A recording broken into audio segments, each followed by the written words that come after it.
Welcome to a very, very special episode of Adam's Everything EV. I have the Fisker King here. Can we call you that?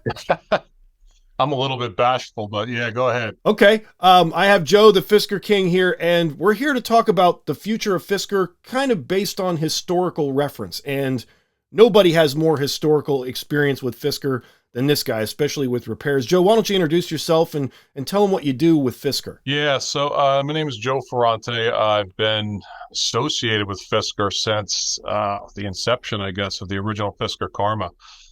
2011, I was trained as a technician on the first Fisker Karma that came to the country. Uh, Performed pre-delivery inspections on the first vehicles on the East Coast that came here.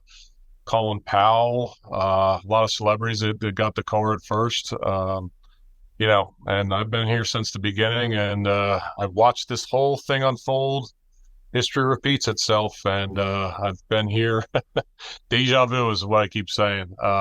Watched the company go down the first time, and just I committed myself to the customers and the owners of the cars as a dealer. I ran Fisker of Philadelphia, everything after sales, so parts, service, technician, parts manager, every role. So when we sold the vehicles, we were in basically this same spot right now where you Ocean owners are. And it was like, well, who's going to be around to service this car? I don't want to buy it.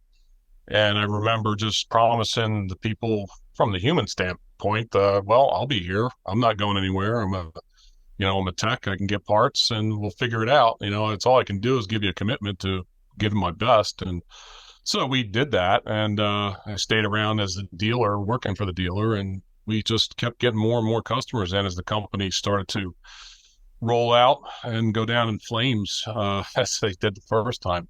And dealers were closing and, one by one. Now, of course, two different stories the way it happened. The first time was they had established dealers all around the US and Europe mainly. And they had, a couple thousand cars out there, but much different numbers the way it worked the first time. But still, nonetheless, people were left stranded, without support. And,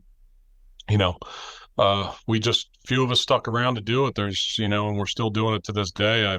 I ended up leaving the dealer that I was working at as he sold the dealership and went to other hands. And I just went out on my own and with some help from Karma Automotive, who bought the holdings of Fisker the first time, if anybody knows that story. But they did help me a lot get started and did some warranty repairs. They did have a warranty reissued on the original Fisker Karma after the bankruptcy.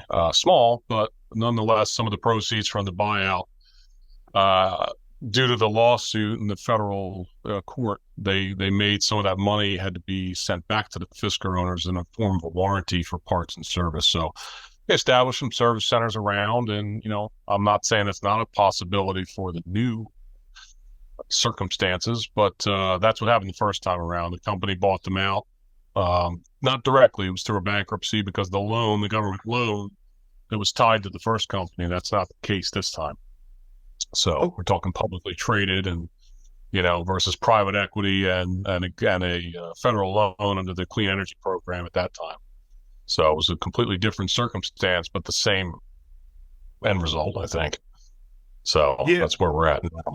Yeah, I feel like you really nailed it. The circumstances couldn't be more opposite at this point. We've got a publicly traded company on our hands, and we had a government loan before with a private company. So definitely totally different circumstances. But you've probably got a room full of karmas over there somewhere. And Yeah, I do. is the Ocean in your future? Talk about that a little bit. I have one coming. So yeah, I bought one. It should be here. Well, it was supposed to be here yesterday, but I have a white Extreme. You'll see all my company cars here are white, all my Fiskers. But I've got a white Fisker Karma. I've got a white Tesla Model S, and now I'll have a white Ocean. So what better way than to jump in with both feet with everybody else? So I'm not afraid of it. We did it before, and we'll do it again. And look, the bottom line is there's wheels and tires on the road. We're going to have to figure it out. So, I mean, we're not just going to let these things sit in a yard and grow weeds. So, we'll keep them on the road. We'll do what we have to do. I have plenty of connections. I can can't say too much beyond that, but we'll figure it out. I don't have any doubt that we will. So, to those that are worried, I understand your worry. It's a large purchase, but just to show my faith, I jumped in with you. So, and after knowing about all this, not before. So, I put my money out there too, and we literally bought a car just to take it apart and figure out how it works. That's what we did the last time. So, and in 2012, we had tech support. We had been established as a dealer, so we were a lot further along. I mean, I'm literally jumping into this thing with nothing. But I have some contacts.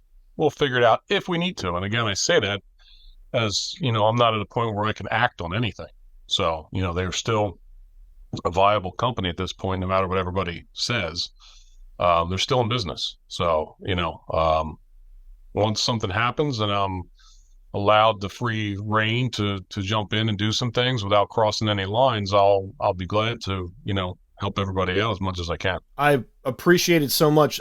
Just as an owner myself, just hearing those words from you gives me a little bit of I can take a step back and maybe take a breath, because obviously you're right. Fisker still exists as a company. There's no ongoing issue there. The service is still there. The people are out there working. They still have employees. They still have an infrastructure and a network of people.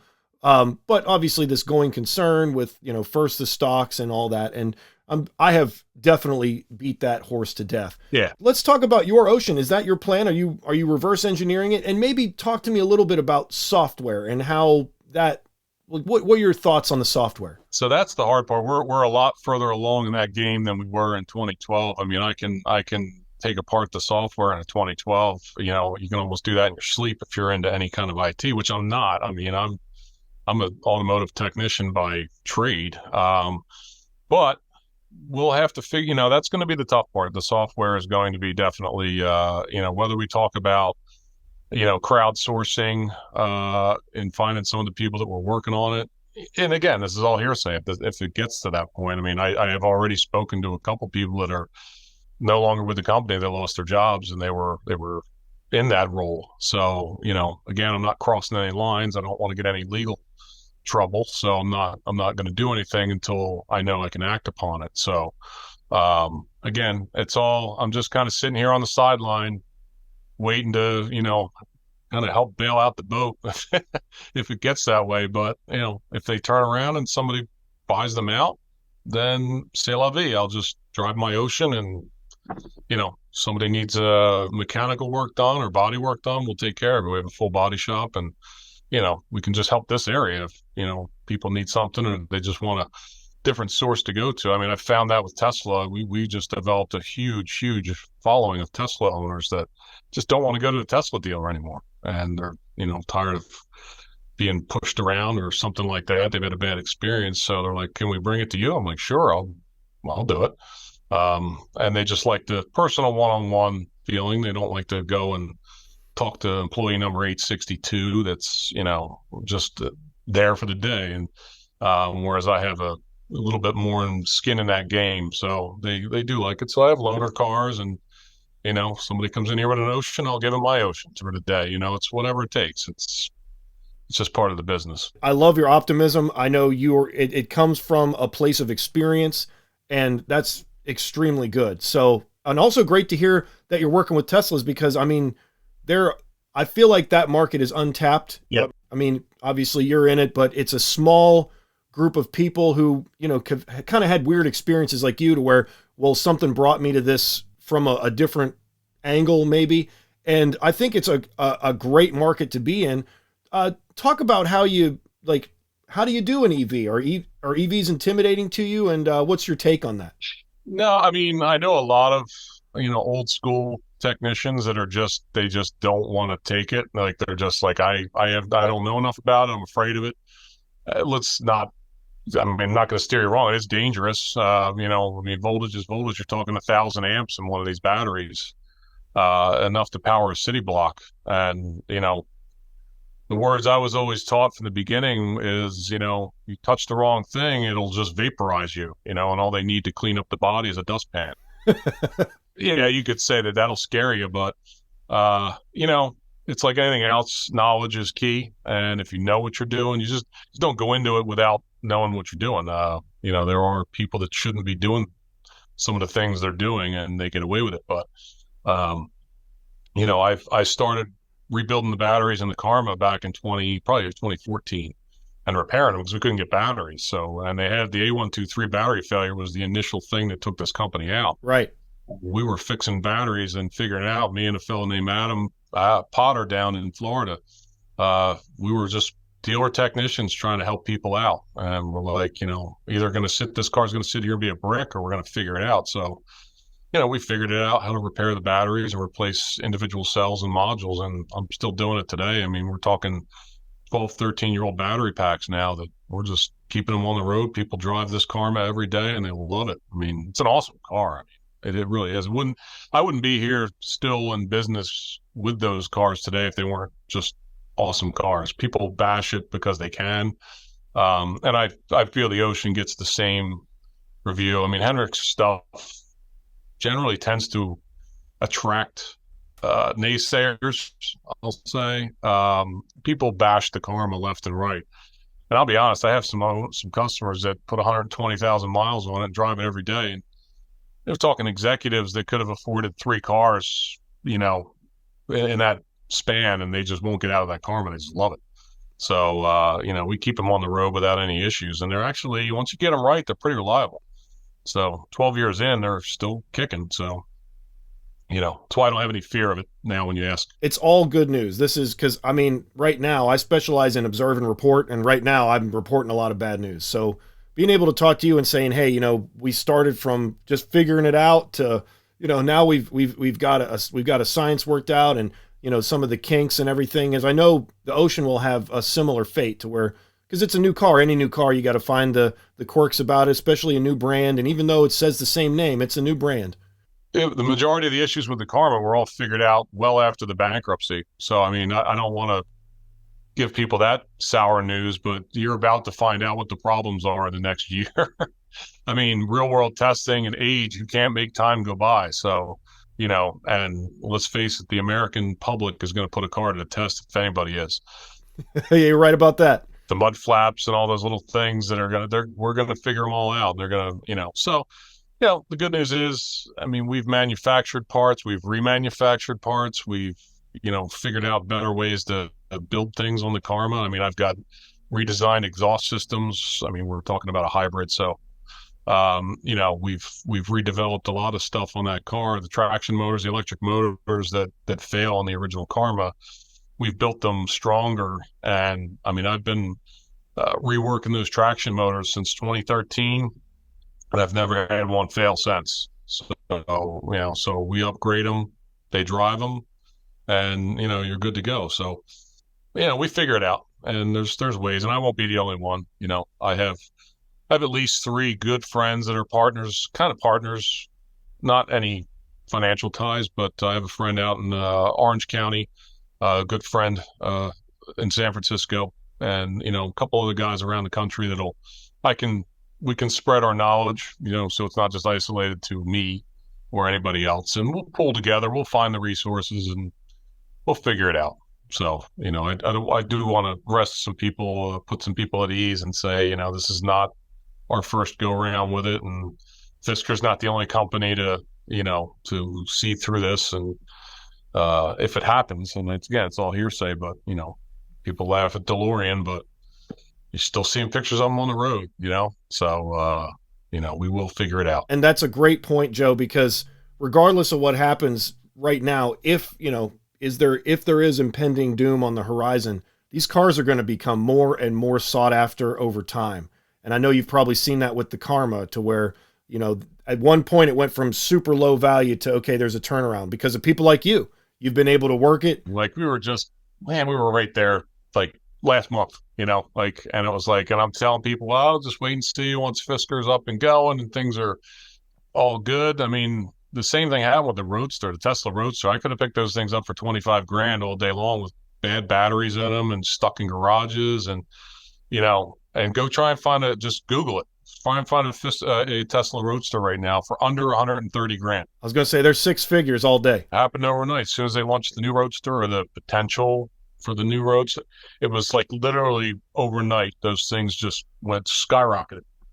I honestly thought the same thing would happen with the Karma, but things aren't as good right now. So, and the whole used car market's just not great. But we'll see where things go. I mean, these are still rare cars, and if that happens to the Ocean, we'll see what happens with the rarity of it.